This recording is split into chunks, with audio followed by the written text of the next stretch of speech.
Ton sa biya kalinya, 6th District Board Member Jeffrey Tubola Board. Kamusta ka board ng gabi? May gabi, Aksyon Marlon, may gabi. May gabi gid sa tanan nga tagsalamati sa malabutan sini nga tingog. Kag sa malabutan sini nga istasyon, no? Sa bilog ng Negros Occidental kag sa iban man nga mga lugar nga Yes. malabutan sini may gabi gid. Yes, thank you so much board sa imo sa ding time. Kaina dara sa may Sipalay City, medyo na mo sa mga nakabaton sa ding NHA nga IHAP, Emergency Housing Assistance Program. Kaina board, hindi gid balikawan gin-check ta ka kay hindi gid balikawan nga may reklamo gid bla, no? May reklamo gid nga ang labi na gid ang way magabaton. Ang ila sa ding nga question nga way kabiya magabaton. Board, at least ikaw makaklaro sini sa ila. Salamat gid, no? Salamat gid sa time kag nga ginhatag Aksyon Marlon. Kag gusto ta man na ipaibalo kay bisan kita, no? Actually ang paghatag sang aton nga financial assistance alin sa National Housing Authority naging paagi sa aton probinsya. So ikatatlo na ini nga release, no? Una iya sang local, and then ang aton probinsya may mga donations kag mga counterparts sa budget sa probinsya nga ginhatag sa ligad nga corrugated sheet, no? Kag ma-plain sheet. So ini ikatatlo na ini ang iya ka NHA. So ginispikar ko gid kag kaina wala nga aton silangga nga gobernador kay imbitado siya sa Guam. Nang speaker sa didto, no, sa isa ka okasyon. So kita ang ginbutang kaina dito nga ma-turnover dito sa Sipalay. Ang Sipalay City ang totally damage nakalabot sang 3,199 ka mga recipients sang NHA totally damage.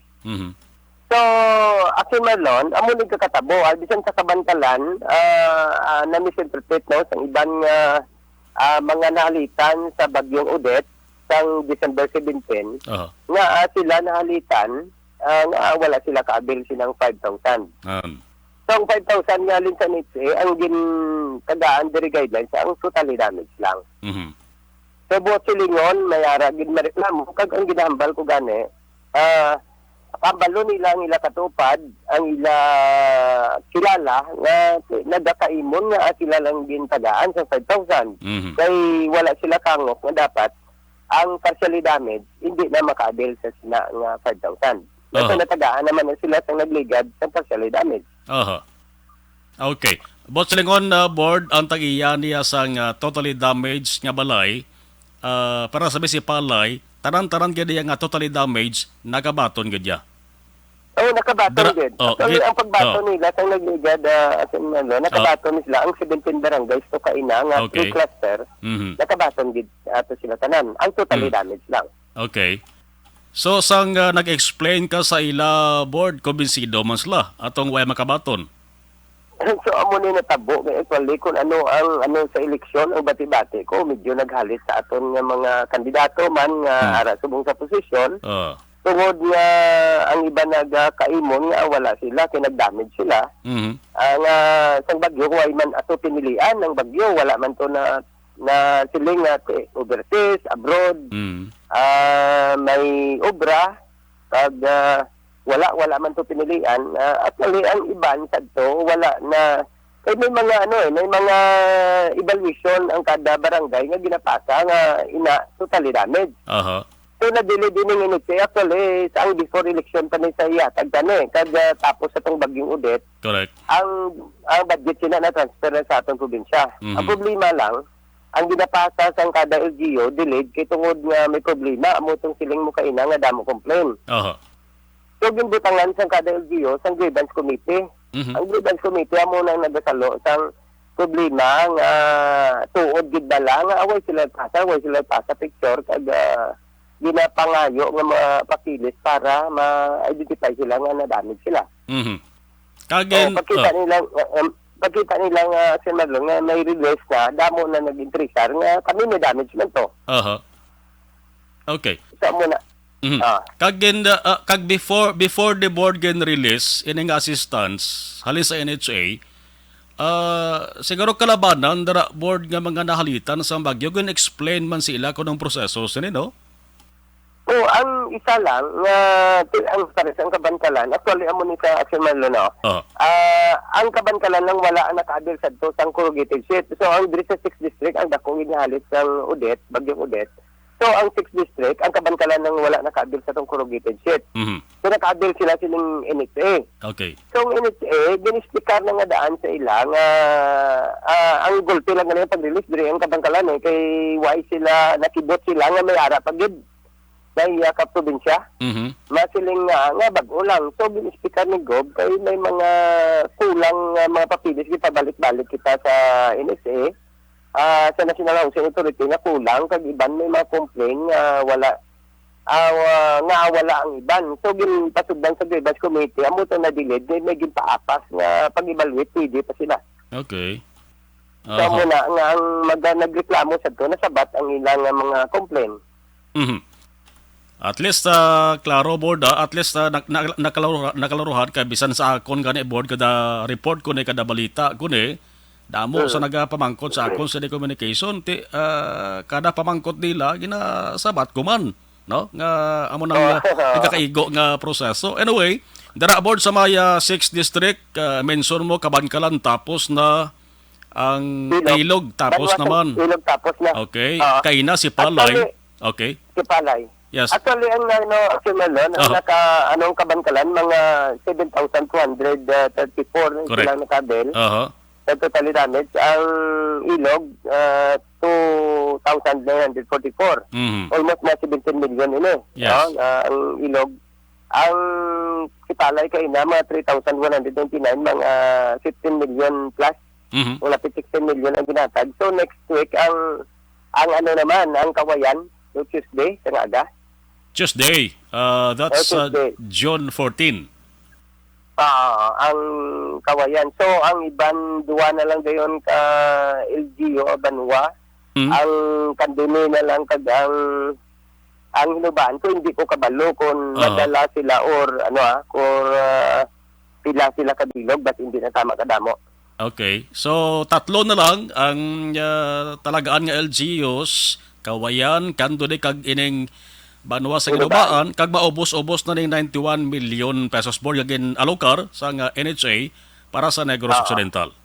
Negros Occidental, hindi lang diri sa 6th district kundi dala na sang ligad ang Isabela, daw 14 million plus man to. Basta ang tanan nga na-report na may mga damages sa bagyo matagaan. Okay. Totally damage. Yes, board, ulayhon ko na lang board sa paglibot-libot no man ni bagyo Odette magyapon ning halit dara sa may 6th district. Mga pila ka porsyento sa pagbalubanta mo lang board nga puloy-an nga nakabangon na gid man bala halin sa halit sa Baguio Odette sa 6th district so, lang. At sa kunalos pa lang, actually ang partially damage kada ang totally damage na man total nga wala na nilaging kayo. Okay. Pero halos daw 90% na Isan do halos makitaan ko dalibot-libot man ko makitaan ko kasilaw ganit sang sin na nila. Makita mga balay halos do nagbinago nagita ng halos kadamo sang kasilaw sang sin la dabadlat sa imo. Daw ko damo na sang mga bago nga balay posibilidad na halos kay sa binatag na financial assistance lang nakita ko yung kulang sang Bagyong Odette ang agricultural. Na wala pa na ma-release pero kung releasean gid man sila 5,000 so nakita ko isa ka 200,000 ang damage sila. Amo na dagko ang na-damage sa farming sa agricultural nga so ang mga halay halos hindi na sila natamaan ang bulig sa gobyerno halos 80 to 90% nabuligan sila. Ang financial nga ginhatag kag ang materials nga ginhatag sa probinsya man. Yes. Board ining NHA nga assistance hamalon tagid man na delayed gid man dugay-dugay kay ang Baguio is December subong ari kita sa June. Di balik kawan board nga ang nagbaton sa basi kon gastohon nila sa hindi amobla. Anong mapanugyan mo na sila? 5 mil gan board do? Ay ginambal kay na dito ni ni Jerpa ni Judia. In charge dalagi na ni Mayor kay may schedule si Mayor lang ginali sa arrest. Ya pagtanaw yung pag-release nagkalaway ka na baklang cellphone. Kay away ubos ang stock sa Sipalay. Kay Kasi iban di bakal cellphone. Baw? Pero ginislikar namon nga subong sigpiligado. Bakal gid sa gamit or kinanglanon gid importante sa ila panimalay. Baw, damo na wad-an cellphone guro na board. Base hindi man kundi nawadan gid ang staka. Nawadan ang stock sa sipalay. Nawad-an lang guro sa stock. Hindi bot silingon nga ang kalabanan na bakal sa cellphone halin to sa 5,000 pesos.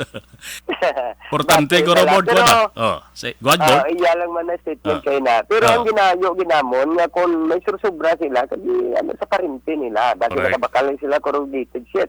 At hindi ba tag sa probinsya, ay atag nila sa maparente o utod nila para na halitan man. Yes. Para hindi man magsunggod. Kaya importante board bugas kag kalanon gid. Na isa gina sa subong nga tsimpo kinanglanon tagid bugas kamal sa fuel subong ang mga tanan di sa laka. Gani. Sige board, hulaton ta board nga matapos-tapos ni kawayan ka duri hinubaan nga ato sa nga paaboton. Antes na board magtakop base kon mayara kaluyang pagid nga mensahe ipalabot sa mga taga 6th Street. Gid, kay may gusto gid ko una sa pagpasalamat no sa nagligad nga eleksyon. Sen Marlon no, salamat mo sa imo sa inyo dira sa Estasyon DYC Action Studio. Salamat gid kag sa tanan no nga ilabi na gid diri sa 6th District sa pagbulig sa nagligad sa akon bisan wala kami kontra. Pag-iapon dako nga percentage no sa buto nga nakuha ko diri sa 6th District ag salamat madamo gid nga salamat liwat sa inyo nga pagsalig kapag suporta sa akon bilang board member. So padayon ta ini nga nga kapitan para diri sa 6th District kag sa Negros Occidental. Kag salamat man Asyon Marlon, salamat gid. No problem, basta si board member Jeffrey Tubula wa gid sang problema no. Isa sang pinakamapisan nga provincial board members nga nakita ko.